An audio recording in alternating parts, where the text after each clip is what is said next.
जया एकादशी कथा फक्त एकदा ऐकल्याने मिळेल पुण्य, होईल मनातील इच्छा पूर्ण। जया एकादशी। युधिष्ठिर म्हणाला, हे श्रीकृष्णा, तू आदिदेव आहेस, तुला जाणून घेणे कठीण आहे। स्वेदज, अंडज, जमिनीतून उत्पन्न होणाऱ्या वृक्ष, वनस्पती, गर्भापासून उत्पन्न होणारे प्राणी यांनी भरलेले हे चराचर विश्व तूच उत्पन्न केलेस। या विश्वाचा पालन करता व क्षय करणारा तूच आहेस। मी अष्टतिला एकादशीचे महात्म्य ऐकले, आता माघ शुक्ल एकादशीचे महात्म्य कृपा करून सांग। या एकादशीचे नाव काय, हिचा पूजाविधी कोणता आहे व त्या दिवशी कोणत्या देवाची पूजा करावी, सर्व सांग। श्रीकृष्ण म्हणाले, सांगतो, ऐक। या एकादशीचे नाव जया। या एकादशीचे नाव जया आहे। ही एकादशी सर्व पाप नष्ट करणारी, पवित्र, इच्छिलेले देणारी व मानवाला मोक्ष मिळवून देणारी आहे। ती ब्रह्महत्येच्या पापातून मुक्त करते व पिशाचत्वाचा नाश करते। या एकादशीचे व्रत केल्याने मृत्यूनंतर त्या व्रत करणाऱ्याला कधीही पिशाच योनीत जावे लागत नाही।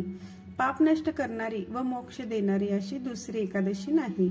हे राजा, म्हणून या एकादशीचे व्रत प्रयत्नपूर्वक करावे।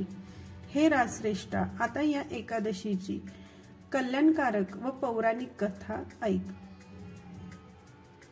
ही कथा पद्मपुराणात मी सांगितली आहे। एकदा मनोरम स्वर्गात इंद्र राजा राज्य करीत होता व सर्व देव तेथे सुखाने राहत होते। अप्सरांचे समुदाय त्या देवांची सेवा करीत असत। हे देव नित्य अमृतपान करीत असत। त्या स्वर्गात पारिजातक वृक्षांनी शोभणारे नंदनवन आहे। तेथे देव अप्सरांसह क्रीडा करतात। राजा एकदा इंद्र त्या नंदनवनात क्रीडा करीत होता।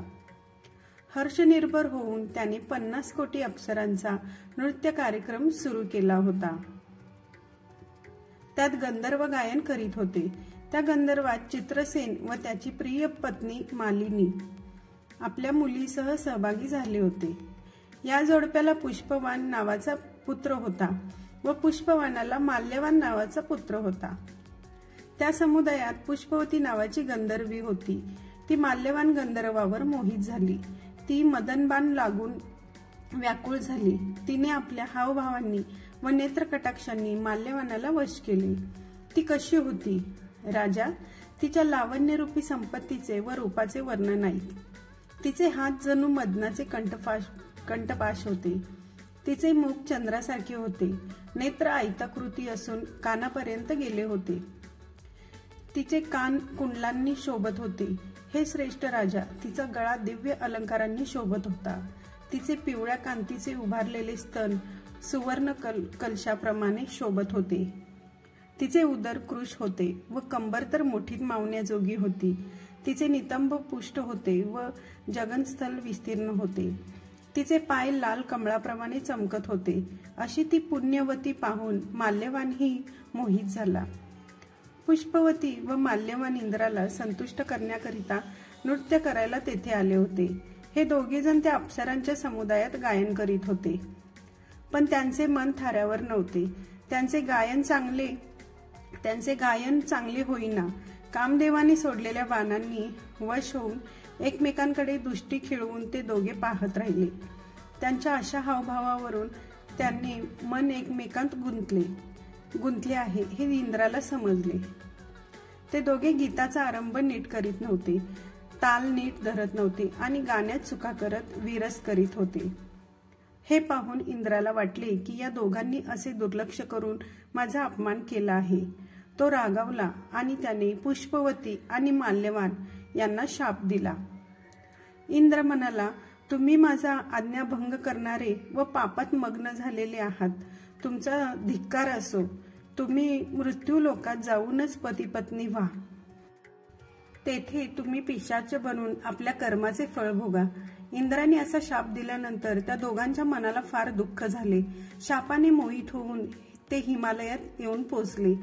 त्या दोघांना आता पिशाच योनी प्राप्त झाली होती, त्यामुळे त्यांना दारुण दुःख होत होते।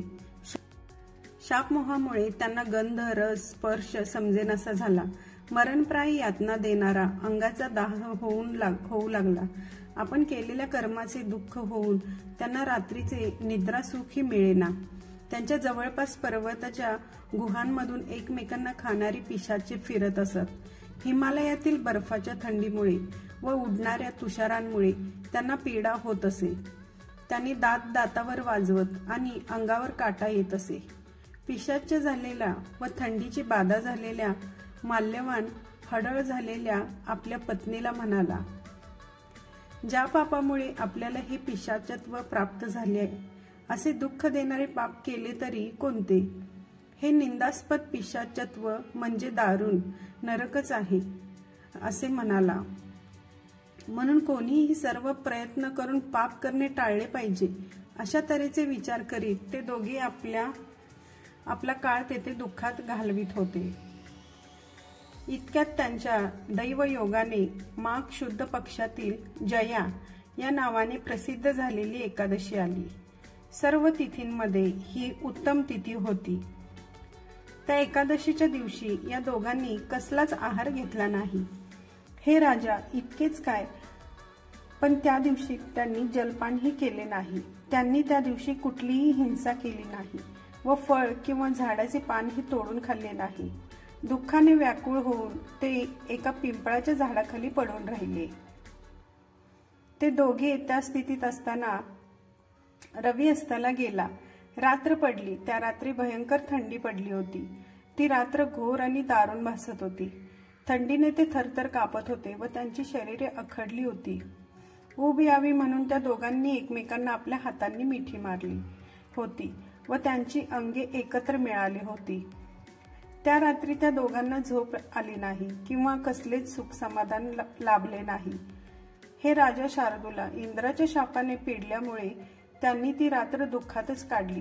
पण त्यांना जया एकादशीचा उपवास घडला होता व रात्री जागरण झाले होते. त्यांनी अजांताच व्रत केले होते. या व्रताच्या प्रभावाने काय घडले ते आता ऐक.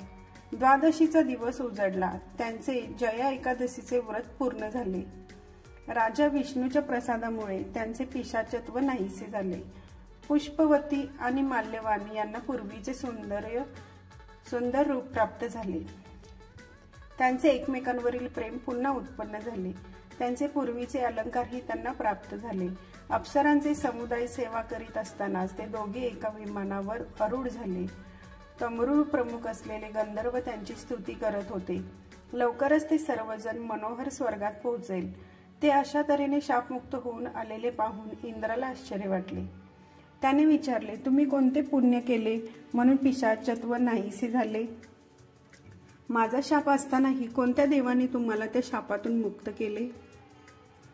माल्यवान म्हणाला, स्वामी, जया एकादशीच्या उत्तम व्रताने आणि वासुदेवाच्या प्रसादाने व त्याच्या भक्तीच्या प्रभावाने आमचे पिशाचत्व नाहीसे झाले. त्यांचे हे बोलणे ऐकून राजा इंद्र म्हणाला, तुम्ही दोघे पवित्र व पावन झाला असून मीही वंदन करण्यास योग्य झाला आहात. कारण तुम्ही विष्णू भक्तीत तत्पर आहात आणि एकादशीचे व्रत करणारे आहात.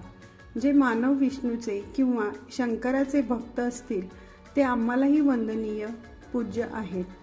हे निसंशय तेव्हा हे माल्यवाना, तू पुष्पवतीसह या स्वर्गात विहार कर व सौख्याचा उपभोग घे. हे राजा, याकरता ब्रह्महत्येचेही पातक नाहीसे करणारे जया एकादशीचे व्रत सर्वांनी केले पाहिजे. राजा जो हे जया एकादशीचे व्रत करतो त्याने सर्व दाने दिली, सर्व यज्ञ केले आणि सर्व तीर्थात स्नान केले असे समजले जाईल व ते सर्व फळ त्याला मिळेल. जया एकादशीचे व्रत जो मनुष्य भक्तीने आणि श्रद्धेने करतो तो वैकुंठात 100 कोटी कल्पवर्षे आनंदात राहतो. जया एकादशीच्या या महात्म्याचे वाचन किंवा श्रवण केल्यास अग्निष्टोम यज्ञाचे फळ मिळते. जया एकादशीचे महात्म्य संपूर्ण झाले. श्री कृष्णार्पणमस्तु.